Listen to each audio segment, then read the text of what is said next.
1878 AD, 5772 AM.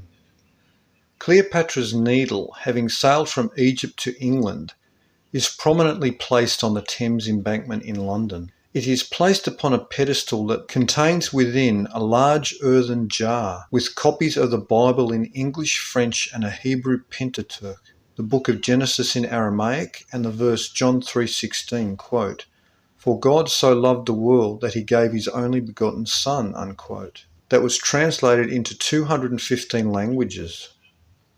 This was Britain's birthright pillar, recognising her pedigree as of ancient Israelite stock, inheriting the promises of Abraham, Isaac and Jacob, Israel. England's Prime Minister in this year happened to be a Jew named Benjamin Disraeli, who proposed in this same year in the Berlin Congress of Nations a program that would place the world's Jews back in Palestine, and the first settlement was called Petah Tikva, Door of Hope. Benjamin Disraeli said, quote, "The racial question is the key to world history. All is race, there is no other truth," unquote. During a total eclipse of the sun by the moon, Professors Watson and Rawlins of Wyoming and Professor Swift of Denver, Colorado, witnessed from different vantage points on the Earth two shining objects in the inner solar system near the sun. The erection of the Egyptian obelisk in London was precisely 2880 years, 144 times 20, after the Davidic throne was established in Jerusalem in 1003 BC. 1. Today, tomorrow and the great beyond. 2. Judah's scepter and Joseph's birthright. 3. Jewish supremacism. 4. Book of the Damned. 1879 AD, 5773 AM. The obelisk of Thutmose III of Egypt, given to the United States by Ismail Khedive, is taken to New York City. Amazingly, in this year, in the Jewish Chronicle of May 2nd, 1879, we read, quote, "So far as the remnant of the house of Judah is concerned, the Israelites, who were subjected by the Assyrian power, disappear from the pages of history. The scriptures speak of a future restoration of Israel, which is clearly to include both Judah and Ephraim, Israel. The problem then is reduced to its simplest form. The 10 tribes are certainly in existence. All that has to be done is to discover which people represent them," unquote.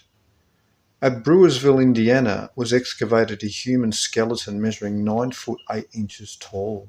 1. Alexandria. 2. Post-captivity names of Israel. 3. Lost cities of North and Central America. 1880 AD, 5774 AM. This year is calendarically connected to major ancient Israelite events. It is also connected to major Judahite, Jewish, events of biblical import. The obelisk from Thutmose III of Egypt is set up in Central Park, New York. Deposited into the foundation of the monument were copies of the New Testament cast in lead in several different languages. This is America's birthright as Ephraim, the empire of refuge that serves as the fulfillment of the historical prophetic Israelite cities of refuge in Levitical law. As the empire of adoption, America, unlike any other nation on this planet, will absorb the refugees of the world. In this same year, the United States absorbed thousands of Jews who had fled the pogroms in Russia, Poland, Bulgaria and Romania, which prompted over 1 million Jews eventually to migrate to America. This was the 5,550th year of the Jewish calendar, exactly 2592 years, 864 times 3, after the Judahites were delivered from the Assyrians in 713 BC, when 185,000 Assyrian soldiers were melted by a blast from the sky.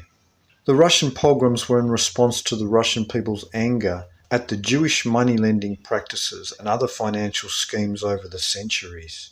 The Russian slaughter of Jews was exactly 400 years after 1480 AD, when Russia was delivered from Mongol control.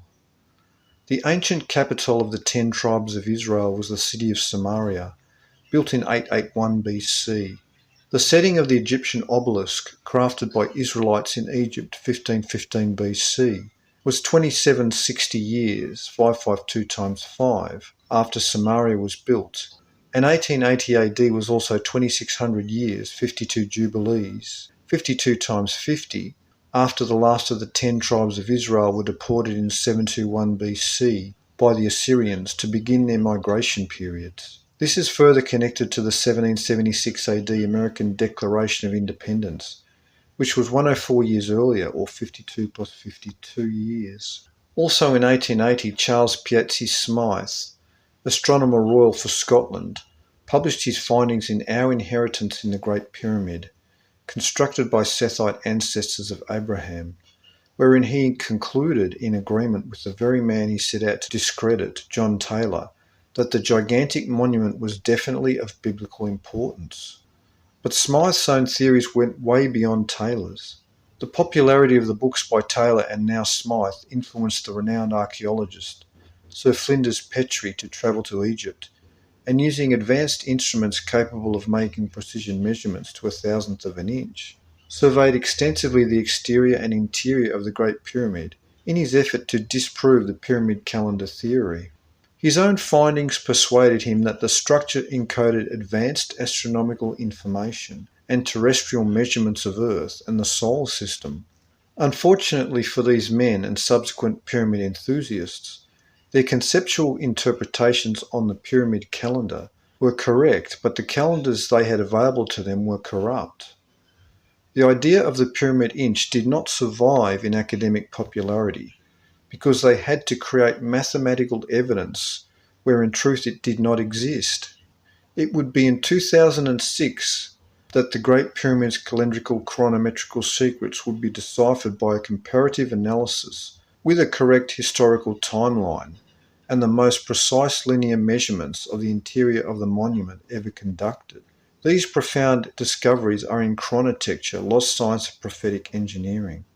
In 1880, Gaston Maspero in Egypt discovered the pyramid texts in the Pyramid of Unas and subsequent 6th dynasty monuments. Mystics in this year published literature exhibiting their knowledge of the dark satellite, a large astronomical body that passes through the inner solar system, containing a prison wherein are trapped primordial gods that had offended the Creator. Thomas Burgoyne published the fact that the dark satellite was in this year at perihelion. However, it was actually at 26 years after aphelion, furthest distance from the Sun, and returning toward the inner solar system to pass dangerously close to Earth in 2052 AD. 1. Judah's Scepter and Joseph's Birthright. 2. Synagogue of Satan. 3. Light of Egypt, Volume 1.